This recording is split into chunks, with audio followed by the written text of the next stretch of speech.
ॐ भूर्भुवः स्वाहा तत्सवितुर्वरेण्यं भर्गो देवस्य धीमहि धियो यो नः प्रचोदयात्। सभी लोग आंखें बंद रखेंगे, मन ही मन संकल्प को दोहराएंगे। हम आजीवन यम और नियम का पालन करेंगे, पूरे विश्व में योग की पताका फहराएंगे। हमारे संकल्प बल दृढ़ता और निर्भयता से भरे हुए हैं, जिनके माध्यम से सकारात्मक दिशा में सब कुछ किया जाना संभव है। इन्हीं भावों के साथ दोनों हथेलियों को आपस में रब करते हुए धीरे से अपनी आंखों पर रखेंगे। कोमलता के साथ अपनी आंखों को खोलेंगे। पुनः सभी को प्रणाम। सभी के पास पीडीएफ है, कल हमने बोला था सभी लोग पीडीएफ लेकर रखेंगे अपने पास। चलिए, कल हमने बात की थी मेंटल हेल्थ पर कि मेंटल हेल्थ है क्या। ठीक है, एक इंट्रोडक्टरी पार्ट कवर करने की कोशिश की थी कि मेंटल हेल्थ क्या है और हमारे जीवन में सबसे अधिक प्रभाव किसका होता है, मानसिक स्वास्थ्य। एक व्यक्ति शरीर से यदि विकलांग हो जाए, हैंडीकैप हो जाए, ये बहुत मैटर नहीं करता है, लेकिन एक व्यक्ति जब मन से विकलांग हो जाए, हैंडीकैप हो जाए, ये मैटर करता है। क्यों मैटर करता है? क्योंकि जब व्यक्ति मन से हार जाता है तो बाहर से हारने की जरूरत ही नहीं पड़ती, वो ऐसे ही हार जाएगा। और जब तक व्यक्ति मन से लगता है कि हम कुछ कर सकते हैं, तो फिर बाहर की परिस्थितियों से वो ओवरलैप हो जाए। तो ये क्या है कि मानसिक स्वास्थ्य का अधिक अच्छा होना अनिवार्य है। अभी हम लोग क्या करते हैं, बहुत सारे लोग जो थोड़े से कैपेबल हैं अपने काम के लिए या अपने अर्निंग सोर्सेज से रिलेटेड, तो वो क्या करते हैं, वो फिजिकल हेल्थ पर बहुत ध्यान दे रहे होते हैं, जबकि फिजिकल हेल्थ बहुत बड़ा इशू नहीं है। फिजिकल हेल्थ बहुत बड़ा इशू नहीं है, मेंटल हेल्थ इशू है। ठीक है, और मेंटल में भी जब अभी हम लोग आगे पढ़ेंगे तो मेंटल हेल्थ में भी क्या सबसे अधिक ध्यान रखने योग्य है, इमोशनल हेल्थ। मेंटल हेल्थ से भी ज्यादा इंपॉर्टेंट क्या है, इमोशनल हेल्थ। इमोशनल हेल्थ क्या है हमारे, कितने लोग जानते हैं मेंटल हेल्थ और इमोशंस के बीच में अंतर जानते हैं? मानसिक स्वास्थ्य और भावनात्मक स्वास्थ्य के बीच में कितने लोग अंतर समझते हैं?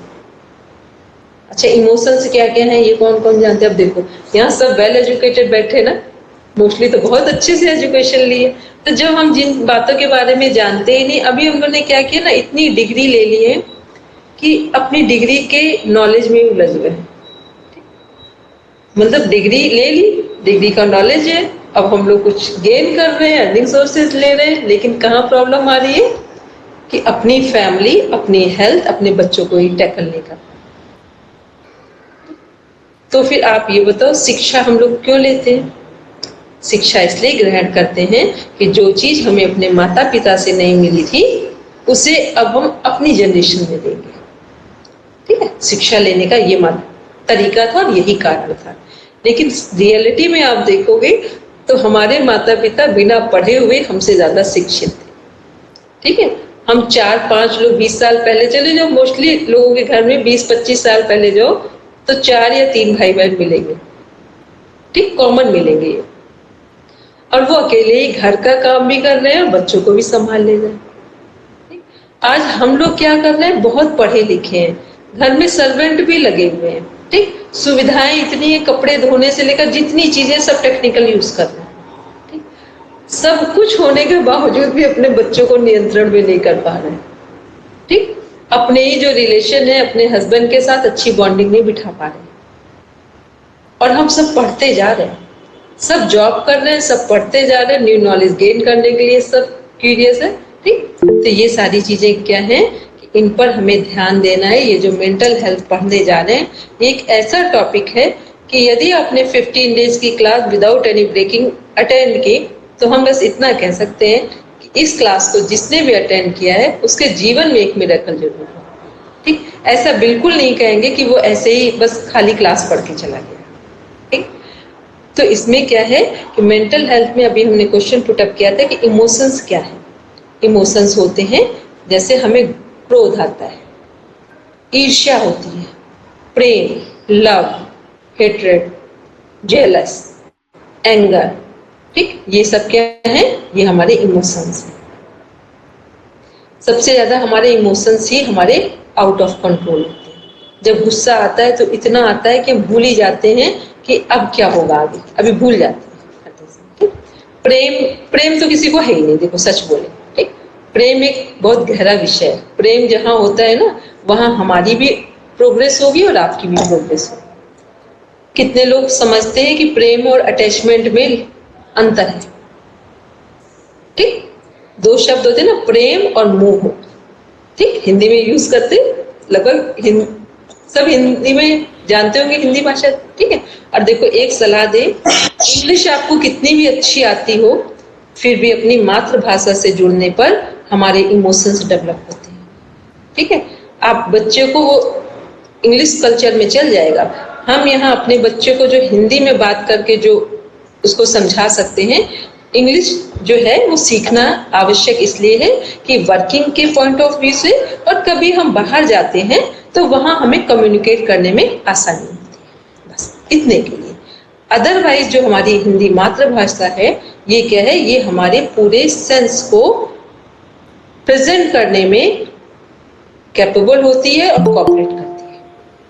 ठीक है, तो ये क्या है, जो इमोशंस होते हैं, तो जब कोई प्रेम करता है कि मोह करता है। अभी हम बच्चों से प्रेम करते हैं कि मोह करते हैं, क्या करते हैं, अटैच्ड होते हैं, मोह करते हैं। ठीक है, अटैच्ड होते हैं। पहले हम लोगों के पेरेंट्स क्या करते थे, वो प्रेम करते थे। हम नहीं उठे तो सुबह जल्दी तो पिटाई हो गई हम लोगों की। ठीक, अब पेरेंट्स भी पिटाई नहीं करते और टीचर्स भी नहीं करते। टीचर्स को तो कंट्रोल में कर दिया, करना ही नहीं है, और घर में पेरेंट्स भी नहीं करते। पहले क्या होता था, अगर बच्चा होमवर्क नहीं करता, अपने लोगों का थोड़ा सा रिकॉल करना, यदि हम लोगों की कोई गलती हो तो हम लोग डरते थे कि अपने पेरेंट्स से नहीं बताएंगे, नहीं तो टीचर ने तो अभी मारा ही है, डांटा ही है, पेरेंट्स से बताया तो अब घर जाकर भी पिटाई हो। ठीक, और पेरेंट्स को अगर बाई चांस पता चल जाए तो वो क्या करते थे, वो टीचर से दूसरी बार कहते थे कि अब ऐसा करे तो और पिटाई करना इनकी। ठीक, और इनको पनिश करना। अब हम लोग ने क्या कर रखा है, घर में भी उनको अनुशासन में नहीं रखते हैं, स्कूल में भी हम ऐसी जगह डाल रहे हैं जहां हमने पहले ही समझ रखा है कि बच्चे को टच नहीं करना, तो जो आप कर रहे हैं वही आपको रिस्पॉन्ड में मिल जाएगा। ठीक, क्योंकि ये मेंटल हेल्थ पढ़ने जा रहे हैं, मेंटल हेल्थ किसी दूसरे की हेल्थ नहीं है, हमारी खुद की हेल्थ है। ठीक, तो ये इमोशंस क्या है, जितनी भी जो चीजें हमारे व्यक्तित्व का आधार बनती हैं, बेस बनती है पर्सनालिटी का, पर्सनालिटी डेवलपमेंट का, वो सब हमारे इमोशंस होते हैं।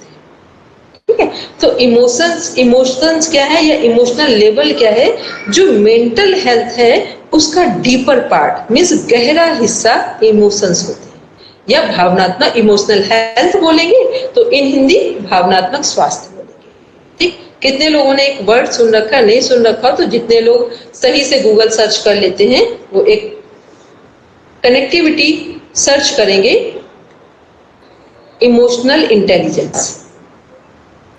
किसने किसने सुना है ये वर्ड, इमोशनल इंटेलिजेंस। ठीक, सबसे अधिक यदि किसी स्वास्थ्य को अप्रोप्रिएट माना जाता है तो इमोशनल इंटेलिजेंस को। ठीक है, इमोशनल इंटेलिजेंस क्या है, यदि हम विवेकानंद जी की बात करें, अरविंद घोष जी की बात करें, ठीक है, जितने भी संत महापुरुष या अब्दुल कलाम जी की बात करें, तो ये किसमें काउंट किए जाते हैं, इमोशनल इंटेलिजेंस। ठीक, किसमें काउंट किए जाते हैं, इमोशनल इंटेलिजेंस में। अब समझ में आया इमोशनल इंटेलिजेंस क्या है। ठीक, जहां व्यक्ति के इमोशंस पूरे हेल्दी हो और उसके बाद वो इंटेलिजेंट। ठीक है, जिस दिन आपका बच्चा आपसे इमोशनली अटैच्ड होता है, उस दिन आप अपने बच्चे को एक भी सुविधा नहीं देंगे, फिर भी आप अपने बच्चे को उसकी क्लास में टॉप करवा सकते हैं, क्योंकि आप उसको जब प्रेम से पैम्परिंग करते हैं ना, कि आप कर सकते हैं, आप कर सकते हैं। You can do each and everything in your class, in your subject, in your life according to your goal. आप ऐसे जब समझाते हैं ना तो बच्चा सारी सुविधाएं लेना भूल जाता है, उसका जो इनर कॉन्शियस है वो जाग जाता है। क्योंकि अभी हमारी क्या हो रही है, मेंटल हेल्थ में सबसे अधिक डिस्टर्ब कौन हो रहा है, हमारी जो खुद की पेरेंटिंग है, ठीक, वो क्या हो रही है, वो तीन तरफ से डिस्टर्ब हो रही है। एक खुद से, फीमेल के पॉइंट ऑफ व्यू से, एक हस्बैंड से और एक बच्चे से, ठीक। तो तीनों चीजों को यदि हमें रिकवर करना है तो क्या करना है कि मेंटल हेल्थ को समझेंगे। मेंटल हेल्थ में जो हमारे इमोशंस हैं वो कैसे कंट्रोल किए जाते हैं, और फिर जब इमोशंस हमारे स्ट्रांग होंगे, मेंटल हेल्थ स्ट्रांग होगी, फिर हमारी फिजिकल हेल्थ ऑटोमेटिक डेवलप होती जाएगी पॉजिटिव मैनर में। अब किससे हम पूछ सकते हैं कि मेंटल हेल्थ का मीनिंग समझ में, जो हम कल से अभी तक बातें कर रहे हैं, कितने लोगों को मेंटल हेल्थ का मीनिंग समझ में, वो हैंड रेज करो जिनको मेंटल हेल्थ का मीनिंग समझ में आया, अर्थ समझ में आया मानसिक स्वास्थ्य। ठीक है, बाकी लोगों ने हैंड रेज नहीं किया तो उनको नहीं समझ में आया। ठीक है, अब नहीं समझ में आया तो अब आगे समझेंगे। चलिए, आप सब अपना अपना पीडीएफ ओपन करेंगे। ठीक है, सभी लोग अपना पीडीएफ ओपन करेंगे, क्योंकि यदि इतना जो हमने कल से अभी तक बात की, इसमें कुछ भी एक पॉइंट भी आपको समझ में आया है, रेणु जी कुछ कह रहे हैं, आप माइक ऑन है।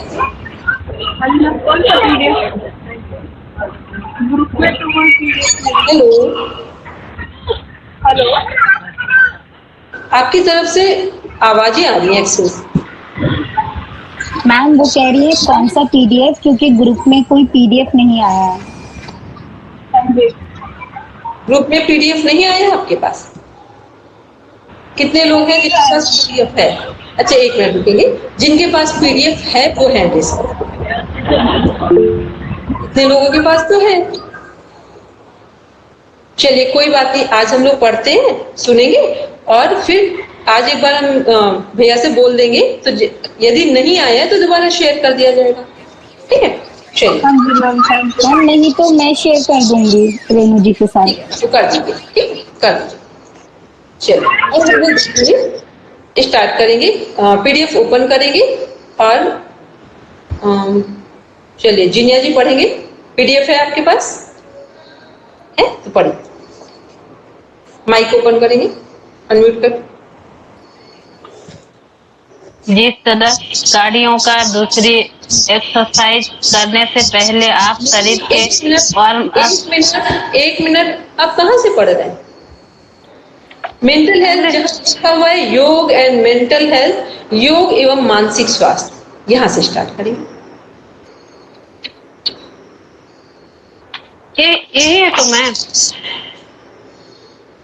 है तो यही, लेकिन मेरे पास तो ये आ रहा है योग एवं मानसिक स्वास्थ्य हेडिंग है, फिर उसके नीचे योग के सिद्धांत, मानसिक स्वास्थ्य के सिद्धांत, जो हमारे हेडिंग्स हैं जिनको हम आगे पढ़ेंगे चैप्टर में, उनको पहले रीड करेंगे।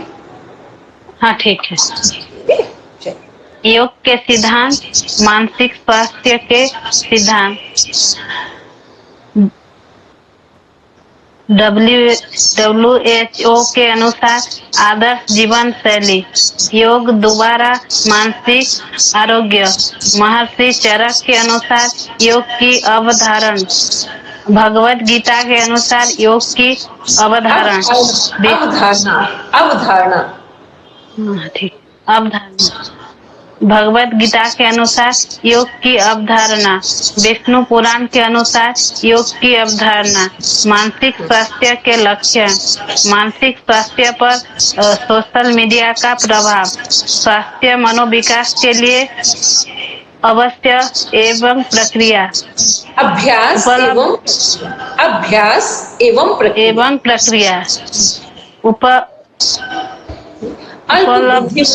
अल्प बुद्धिमत्ता व मानसिक विकार में भेद, स्वास्थ्य मानसिक संतुलन के उपाय, मानसिक स्वास्थ्य के मेडिटेशन ध्यान की उपयोगिता।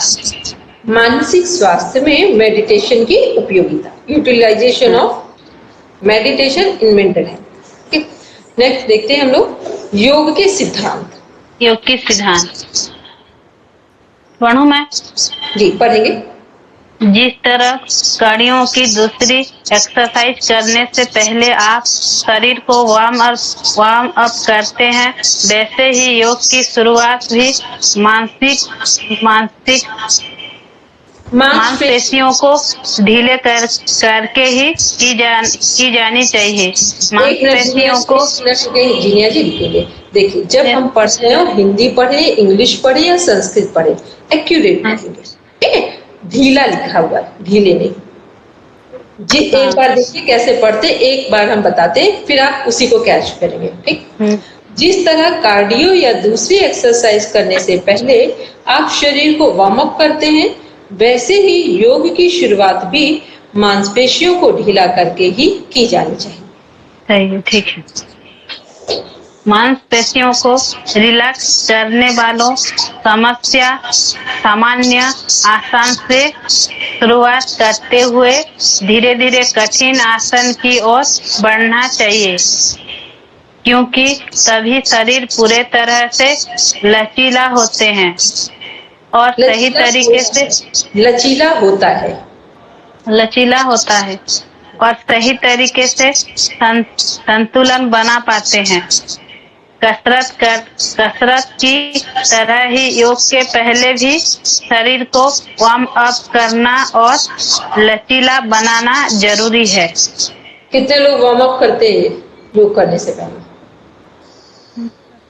वार्म अप का मीन्स होता है कि अपनी बॉडी को लूज करना, अपनी बॉडी को एक्टिवेट करना, ठीक है? तो आप जो फास्ट आपने जैसे पोज करके त्रिकोणासन किया, कटी चक्रासन किया, ठीक है, या अपने पैरों के बीच में गैप लिया, हाथों को क्लैपिंग के साथ ज्वाइन किया, ये सब के सब वार्म अप है, जिनको फास्ट करने से हमारे शरीर के जितने भी ज्वाइंट्स हैं वो ओपन होते हैं, ठीक है? ज्वाइंट्स में जहां कहीं भी ऑक्सीजन प्रॉपर इनटेक नहीं हो रही है, वहां ऑक्सीजन जाना शुरू होती है, ठीक है? क्योंकि जब हम सुबह उठते हैं तो कई बार हमें लगता है ना कि हमारे हाथ पैर उतने एक्टिव नहीं दिखते हैं जितना दिन में। तो जब हम वार्म अप करते हैं, सूक्ष्म व्यायाम करते हैं, तो उसके बाद क्या होता है, हमारे बॉडी के प्रत्येक पार्ट में ऑक्सीजन इनटेक होती है, और जैसे ही शरीर में हमारे ऑक्सीजन इनटेक होती है, बस थोड़ी देर के बाद हमारी बॉडी लूज फील करना शुरू करती है। लूज मीन्स एक्टिवेट फॉर्म में, एक्टिवेशन में आ जाएगी, एक्टिवेट मोड में आ जाएगी,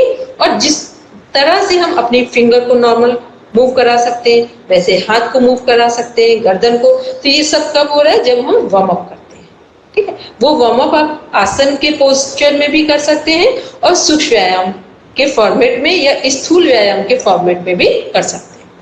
आगे पढ़ेंगे। आसन है फायदेमंद कसरत। योग के आसन किसी भी दूसरी कसरत की तरह ही आपके लिए फायदेमंद है।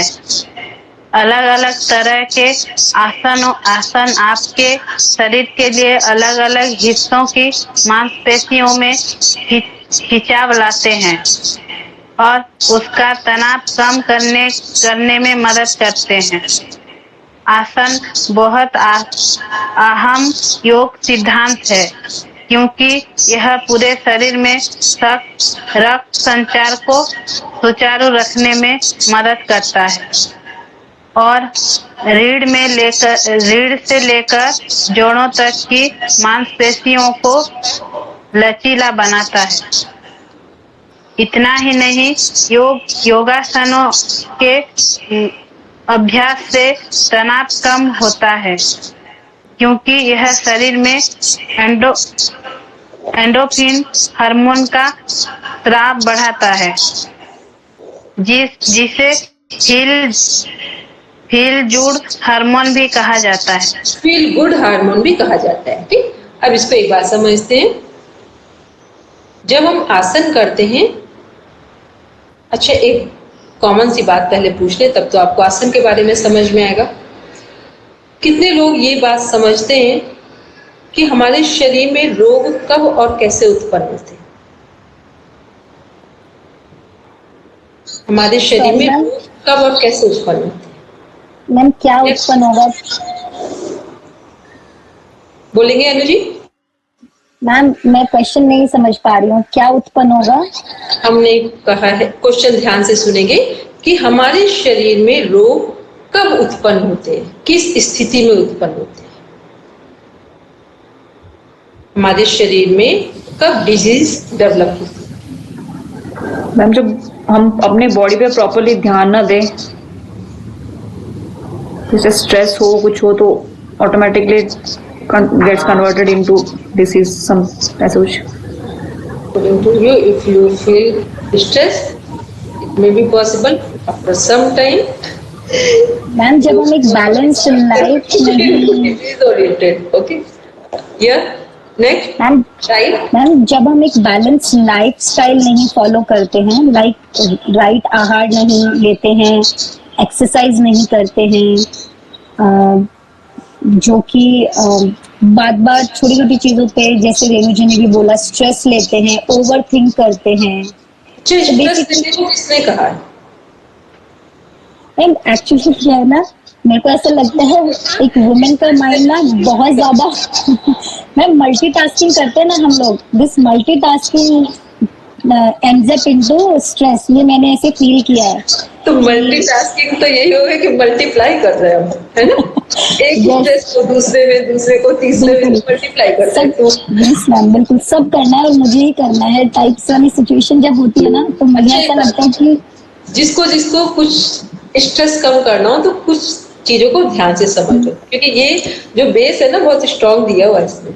देखो, क्या आप किसी को जीवन दे सकते हैं? दे सकते हैं? कितनी भी पूजा करिए, बचा सकते हैं किसी का जीवन? नहीं बचा सकते। No ma'am. किसी को की मृत्यु से पहले उसे मार सकते हैं? नहीं। No ma'am. इतना साहस नहीं है। वो केसेस थोड़े दूसरे टाइप के हो जाते, लगता है पर वो कारण और भी बनेंगे। ठीक है, तो जब आप ना किसी को जीवन दे सकते हैं ना आप जीवन बचा सकते, तो आप क्या कर सकते हैं? जो व्यक्ति आपके सामने है उसके साथ अच्छा व्यवहार, केवल ये।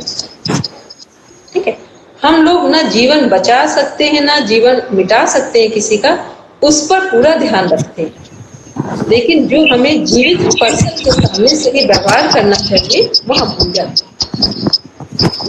ठीक, अभी श्राद्ध चल रहा है ना, जब जीवित होते हैं माता पिता तब हम उनका ध्यान नहीं रखते, फिर अपनी कुंडली हॉरोस्कोप दिखाते घूमते हैं जगह जगह जाकर कि कौन से स्टार्स हमारे गड़बड़ हैं, तो अब हमारे घर में या हमारे जीवन में प्रॉब्लम्स हैं, तो कैसे टैकल करें, how to tackle our problem in easy वे।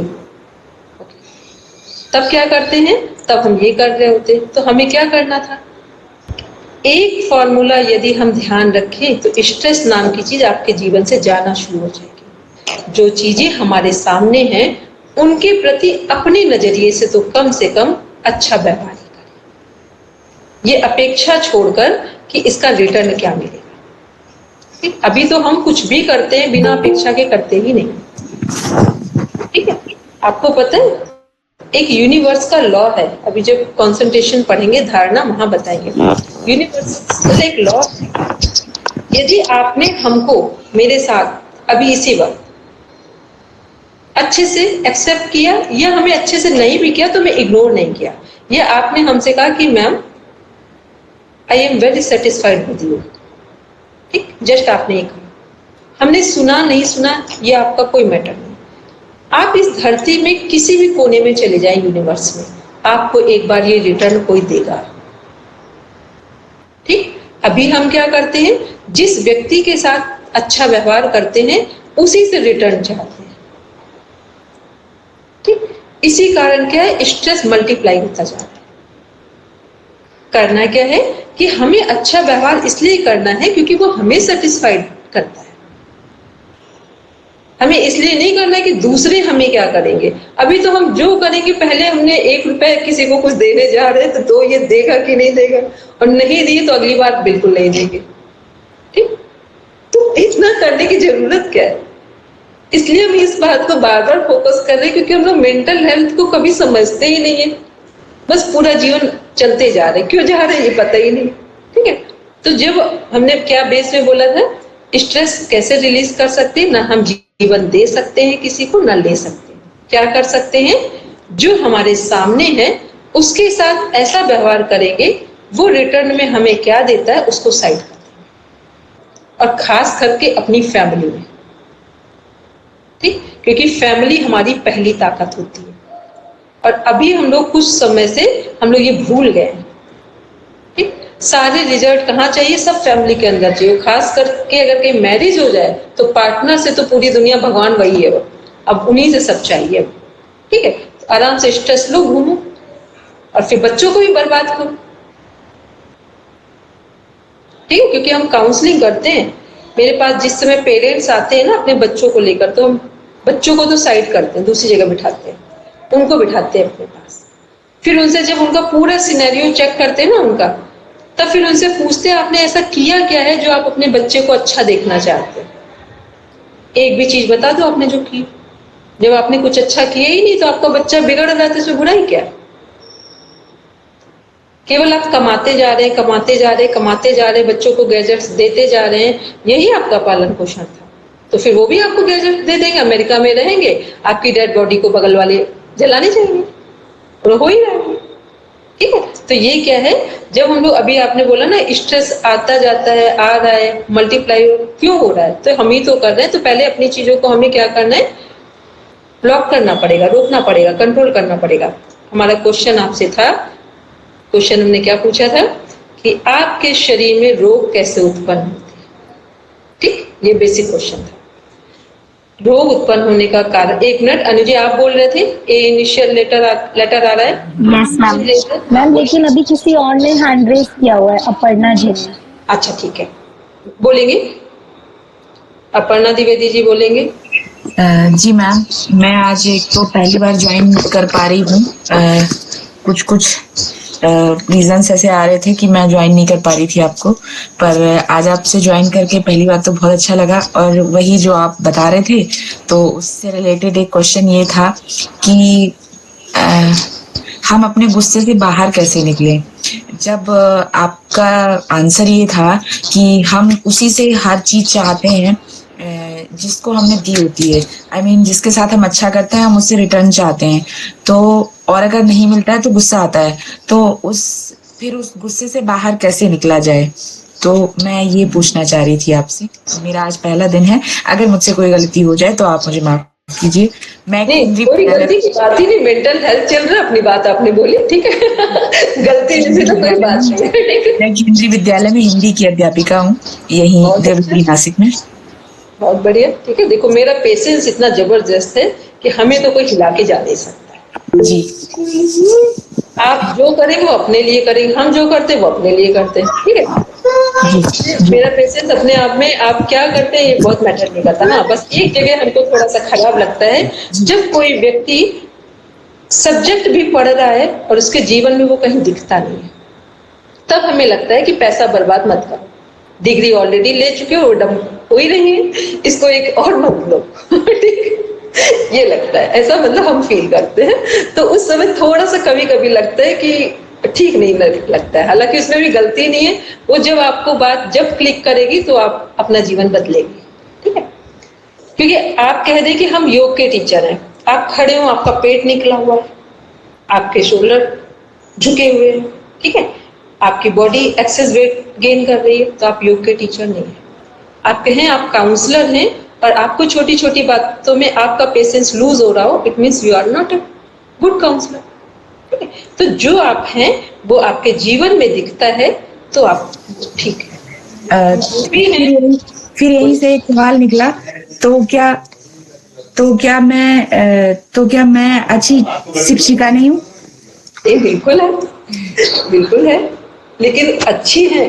पर एक चीज ध्यान रखिए, देखो यदि हम कहें कि हम बहुत दुखी हैं अंदर से, और हम आपसे कहें कि नहीं सुखी रहना बहुत आवश्यक है, तो आपको मेरी बात समझ में आएगी। हम कहें गुस्सा करना बिल्कुल ठीक नहीं है, स्वास्थ्य के लिए हानिकारक है, पर हमें गुस्सा आ जाता है, ठीक। तो दो बातें कभी एक साथ मैच नहीं होती, दोनों में से एक गलत होगी। हम खुश हैं तो आपको खुश रहने के लिए कहेंगे तो ठीक है, हम दुखी हैं तो हमारा दुख आपको ऐसे ही दुखी कर देगा। हम लोग दुखी तो कर रहे हैं मोस्टली लोगों को, ठीक है। घर में तो जब देखो लोग बोलते हैं ना, घर में भी तकलीफ है, बाहर भी तकलीफ। यदि सब जगह तकलीफ है, इसका मतलब आपके अंदर तकलीफ है। ठीक, सब जगह तकलीफ है तो तकलीफ आपके अंदर है। अब फिर अपने क्वेश्चन पे आते हैं, फिर अपर्णा जी का क्वेश्चन लेंगे। क्वेश्चन था जो हम लोग आसन में पढ़ रहे थे, हमने कहा था, पूछा था आपसे कि कहाँ हमारे, कब ऐसा होता है कि जब हमारे शरीर में रोग उत्पन्न होने की स्थिति बन जाती है। देखिए सब सीधे बैठे, फिर मेरी बात समझ में आई। जब हमारे शरीर के, हमारी बॉडी में हमारे सिस्टम है, 11 सिस्टम है, सभी सिस्टम के अपने ऑर्गन है, सभी ऑर्गन के अपने टिश्यूज हैं, सभी टिश्यूज के अंदर उनकी अपनी सेल है। ठीक है, जिस सिस्टम में या जिस ऑर्गन में या जिस टिश्यू में, जिस सेल में आपका ऑक्सीजन नहीं पहुंचता है, वहां पर रोग उत्पन्न होने की संभावना होती है। ठीक? जब ब्रेन में ऑक्सीजन नहीं पहुंचता है तो मेंटल हेल्थ इश्यूज आते हैं। जब आपके पाचन तंत्र में ऑक्सीजन नहीं पहुंचता है तो फिर diabetes, liver psoriasis, fatty liver, jaundice, insulin का ना बनना, ठीक है, लार्ज इंटेस्टाइन का डिस्टर्ब होना, स्मॉल इंटेस्टाइन का डिस्टर्ब होना। ये क्या है कि जिस पार्ट में हमारे ऑक्सीजन नहीं पहुंचेगा वहां पर रोग उत्पन्न होना स्टार्ट होगा। ठीक, ये आप कहीं लिख लीजिए, क्योंकि एक बिल्कुल यूनिक लाइन है क्वेश्चन के आंसर की, कि रोग कहाँ और कब उत्पन्न होते हैं। जब हमारे शरीर के जिस अंग में, ऑर्गन में, टिश्यू में, सेल में या सिस्टम में प्रॉपर ऑक्सीजन नहीं पहुंचती। तो जो जिस भी तरह का आपके शरीर में रोग उत्पन्न हो रहा है तो समझ लेना कि वहां ऑक्सीजन नहीं पहुंच रहा। इसीलिए हम आसन, सूक्ष्म व्यायाम, आसन, प्राणायाम करते हैं ताकि हमारे शरीर के प्रत्येक अंग में, ऑर्गन में प्रॉपर वे में ऑक्सीजन पहुंचना स्टार्ट। और जब प्रॉपर ऑक्सीजन इंटेक करते हैं, कार्बन डाइऑक्साइड को एक्सेल करते हैं, तब क्या होगा कि हम ऑटोमेटिक स्वस्थ होना स्टार्ट कर देते हैं। ठीक है, ये था एक कॉमन क्वेश्चन आसन से संबंधित। इसमें लिखा है एंडोर्फिन हार्मोन। एंडोर्फिन हार्मोन क्या है हमारा? जस्ट लाइक अ पेन किलर। ठीक, एंडोर्फिन हार्मोन यदि आपके पास है, सही तरीके से वर्किंग में है, आपकी बॉडी से रिलीज हो रहा है, सिक्रेट हो रहा है, तो समझ लेना कि फिर आप खुश महसूस करेंगे। और एंडोर्फिन हार्मोन कब रिलीज होता है उसका भी बता दें आपको प्रॉपर वे। जब आप किसी को, कभी आप देखना अपने बच्चे को हार्ट में टच करना, उसको प्रेम से करना बिना शिकायत के, एंडोर्फिन हार्मोन सिक्रेट होता है। मतलब जब भी आप किसी को पैम्परिंग पोजीशन में लेंगे, कंडीशन में लेंगे, बहुत प्यार से लेंगे, एक्सेप्ट करेंगे, तो अपने आप एंडोर्फिन हार्मोन सिक्रेट होता है। ठीक है, इसके लिए अदर कुछ करने की जरूरत नहीं। तो जब एंडोर्फिन हार्मोन सिक्रेट होगा तो आपके पास सुविधाएं हैं या नहीं है, फिर भी आप खुश महसूस करेंगे। ठीक, क्योंकि आपको पता है सुविधाएं हमारे जीवन का एक साधन मात्र हो सकती है, ठीक, लेकिन शांति का साधन नहीं बन सकती। शांति और खुशी हमारी अपनी खुद की क्रिएशन। ठीक है, तो जब हम लोग इन चीजों को समझेंगे कि इसमें लिखा हुआ प्रॉपर एंडोर्फिन हार्मोन, तो समझ में है कि पहले हम जब सही ढंग से अपने सूक्ष्म व्यायाम, आसन, प्राणायाम इन सबको करते हैं तो हमारी बॉडी एक्टिवेट होगी। बॉडी के प्रत्येक पार्ट में ऑक्सीजन पहुंचेगा, कार्बन डाइऑक्साइड रिलीज होगा। इसके बाद यदि हम सही बिहेव करते हैं लोगों के साथ तो ऑटोमेटिक एंडोर्फिन हार्मोन सिक्रेट होता है जो हमें खुशी देता है। और ये केवल हमारी अपनी क्रिएशन है, इसमें दूसरा कोई व्यक्ति पार्टिसिपेट नहीं करता। ठीक, अब अपर्णा जी ने क्वेश्चन पुटअप किया था कि हमें क्रोध, गुस्सा क्यों आता है। अब आपके आसन से ही कनेक्ट करते हैं उसको। यदि आपको गुस्सा आ रहा है तो इसका मतलब है, पहली चीज आप फियर में हैं। ठीक है, मेंटल हेल्थ का सबसे वीक पॉइंट क्या है? फियर। जिस व्यक्ति को किसी भी बात का भय लगता है तभी वो कोई गलत काम करता है।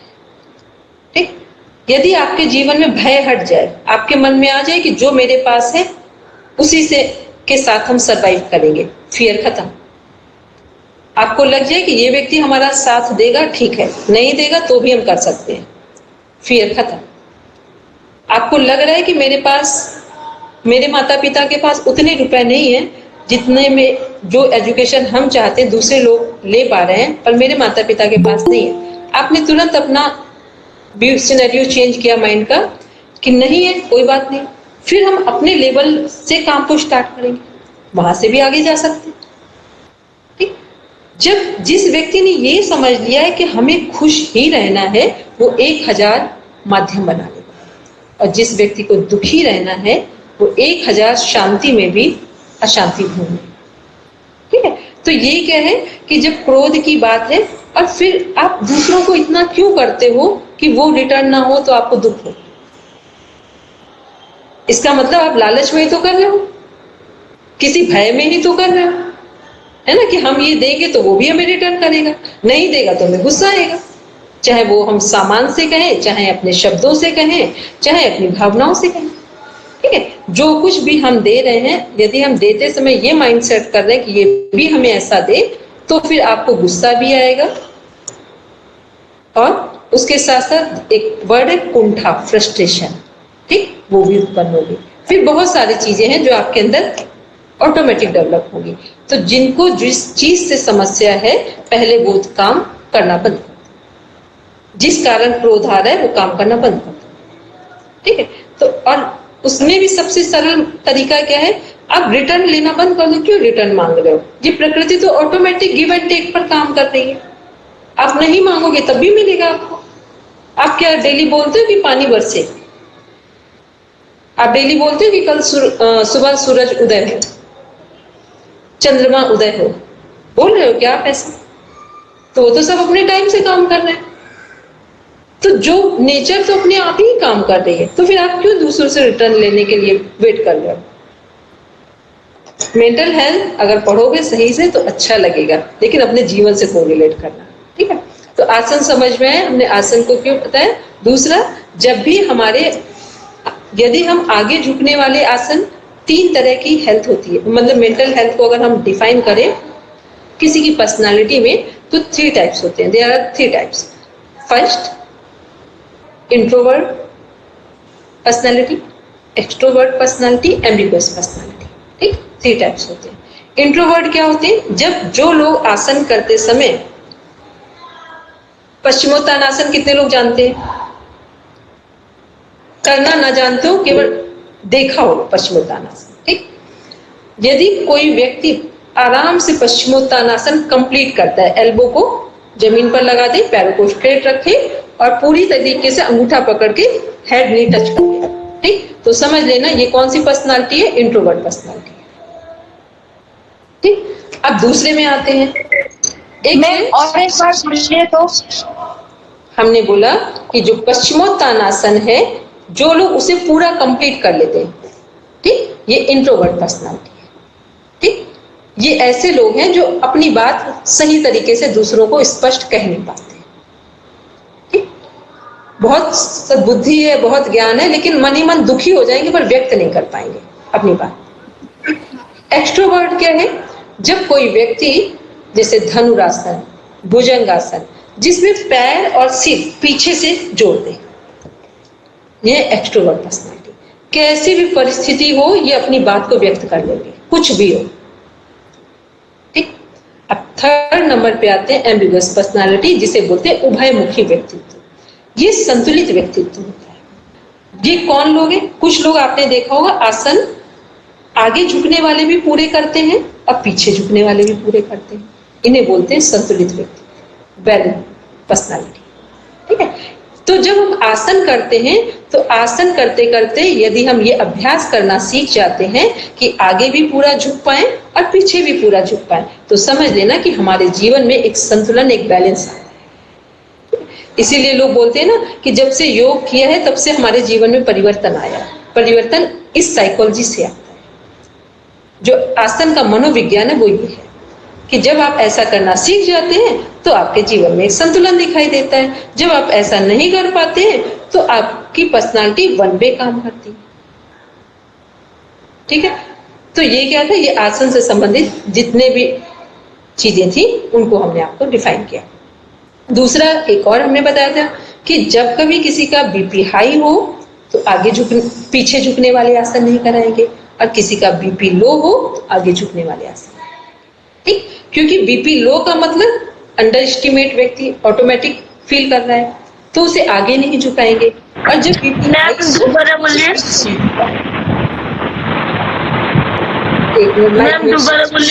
माइक म्यूट कीजिए।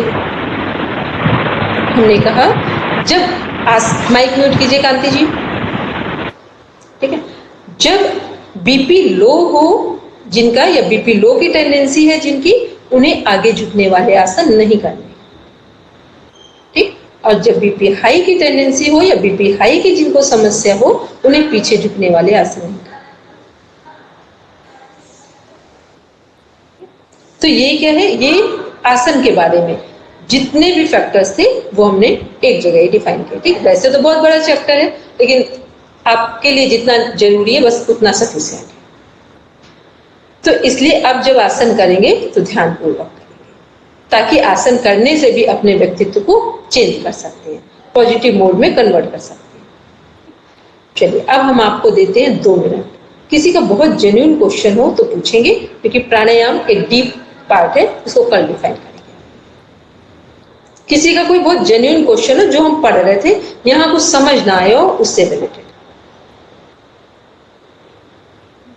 अच्छा, मेरी लैंग्वेज तो सबको समझ आ रही है ना, इसमें तो कुछ प्रॉब्लम नहीं आ रही?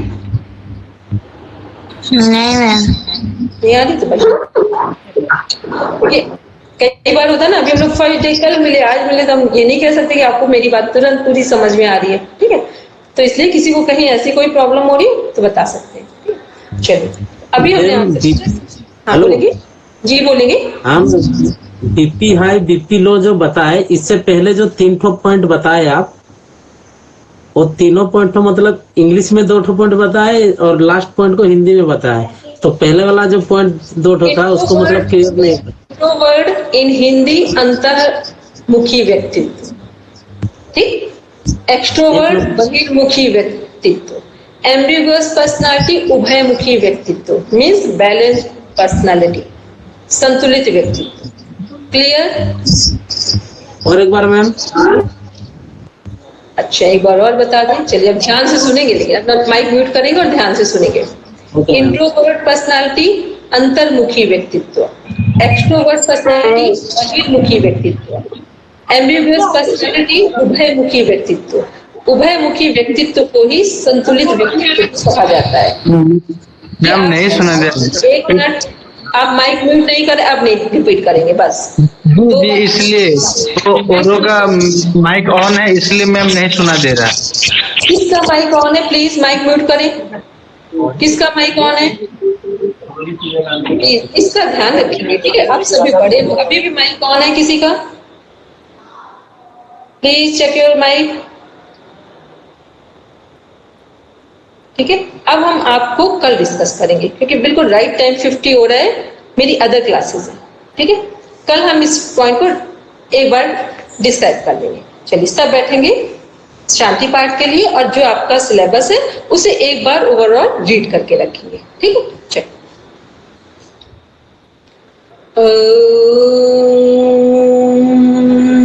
शांति शांति शांति